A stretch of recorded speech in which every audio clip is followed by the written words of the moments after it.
What do we have here, Kevin? A piece of shit that hasn't ran in like 2 years. Damn.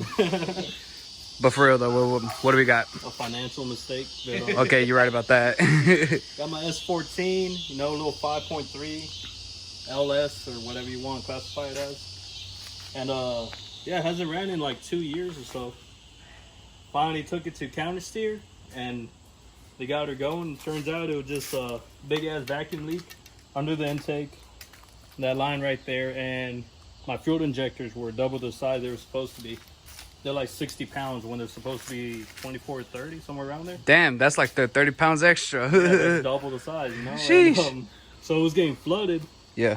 And had that big ass intake leak too at the same time. Goddamn. So that wasn't working. I was chasing my tail around that thing for like 2 years. That tail mill must have been itchy, huh?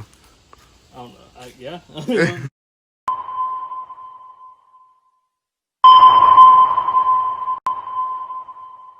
Yeah, this whole thing is brand new to me. You know, first time working on the LS. I'm fairly new to the S chassis, so came from Hondas.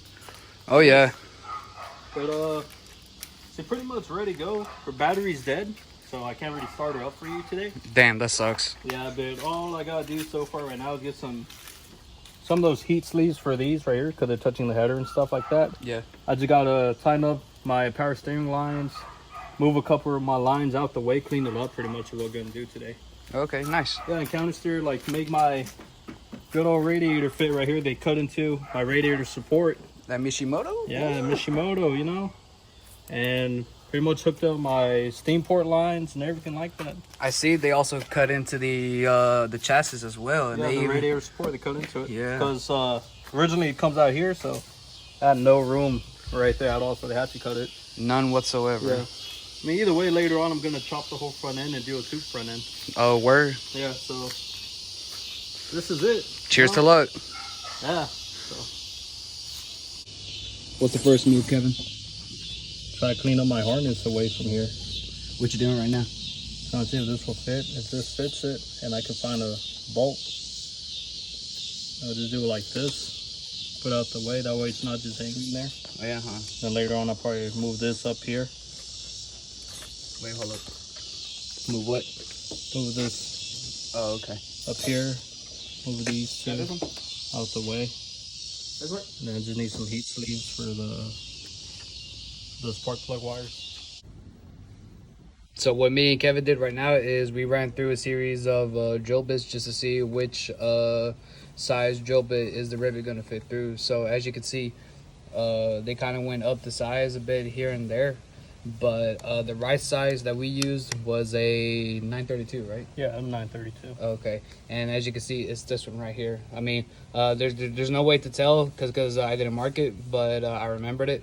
And as you can see, it just slid through in. Go ahead and do it again, Kevin. Slide right in.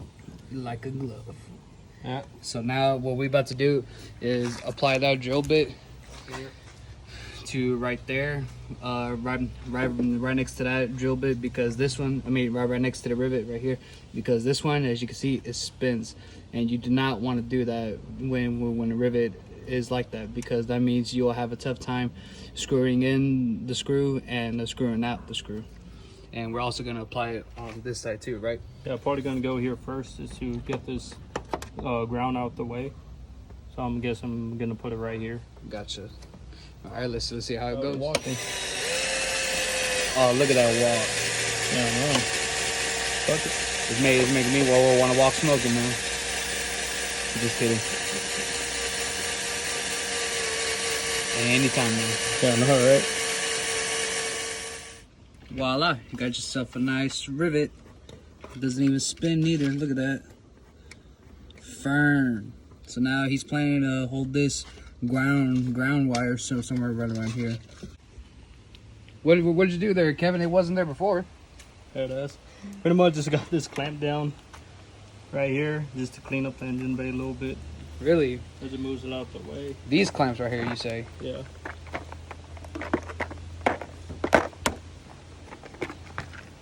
Wow. And, looks very handy. Yeah, and then I'm gonna have to get some heat sleeves for my spark plug wires so they don't touch my headers. It's the only problem with the 5.3. Yeah.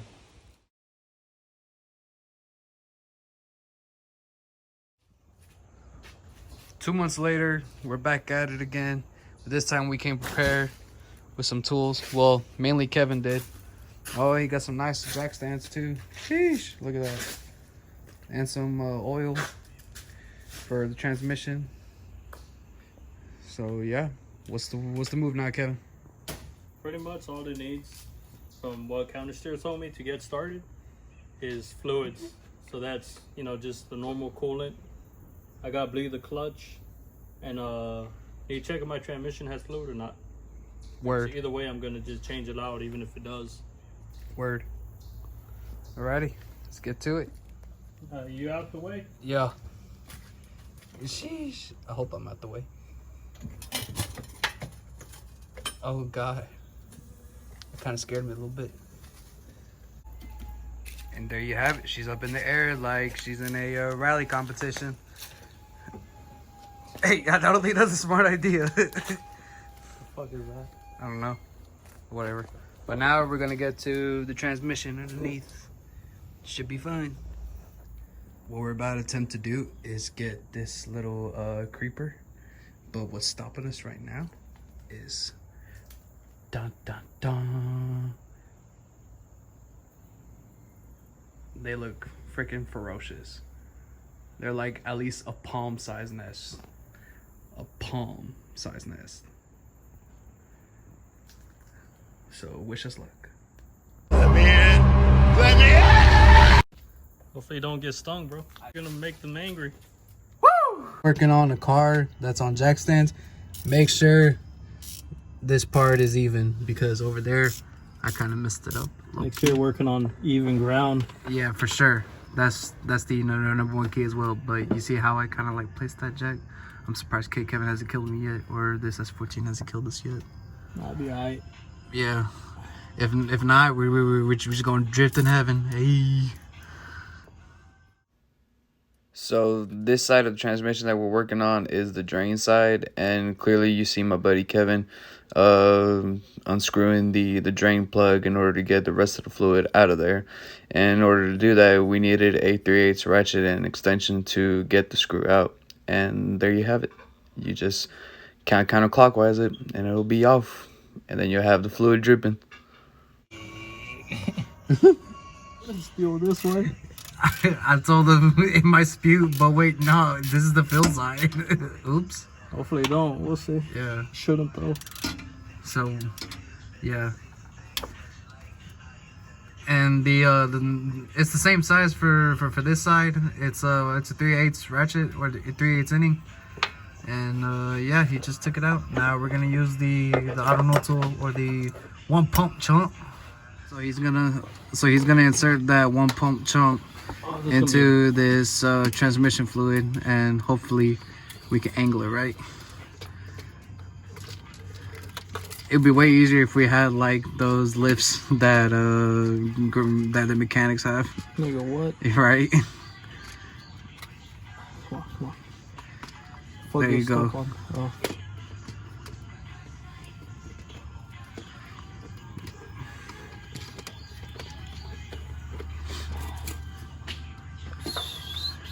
Pump it louder. Pump it. What the fuck? Is it pumping for real? This feels familiar. Oh. Oh, fuck. Quick recap. Don't drink that shit. Oh my God. Woo. You want to drink it? No, but my phone would have landed in it. Okay, quick recap. We lost the straw inside the bottle, so we dumped it out into this pan to get the straw out. Do you have the straw, Kevin? Oh, it's right there. It's on the one pump chunk. Is there a bug in here already? Yeah. So yeah, that's what we're doing right now. Where did you acquire this one pump chunk, Kevin? Harbor Freight, I think. Nice. And you see where we put the hose into the fill drain, or no, the fill hole? That's what you're supposed to do. Up until it starts coming back out. Yeah. So far we're like a quarter of a quart in, and now a quart now. Oh, my hand hurts. On pump chump. Yeah. The transmission fluid started kind of like leaking out of the fill hole, so that was an indicator of the full fluid it had in there. So what that means is that we had to get the fill plug and quickly put it back in before it makes a mess down on the gravel, or not on the concrete, my bad. But as you can see now, it's not really spewing out. Yeah, I might add just a little bit more tomorrow just to make sure. Yeah, that's the move for tomorrow.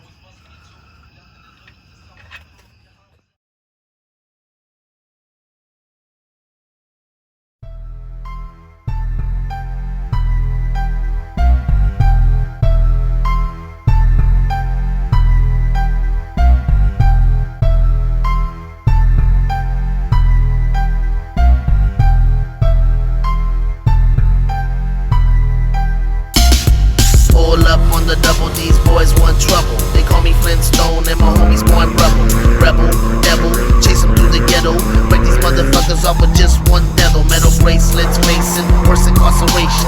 Aim for the dome, gotta keep my concentration. Since elementary, it was destined for me to see the penitentiary. Late Friday, or was it early Saturday? I hit him with the shotty that I bought from Academy. Duck for cover.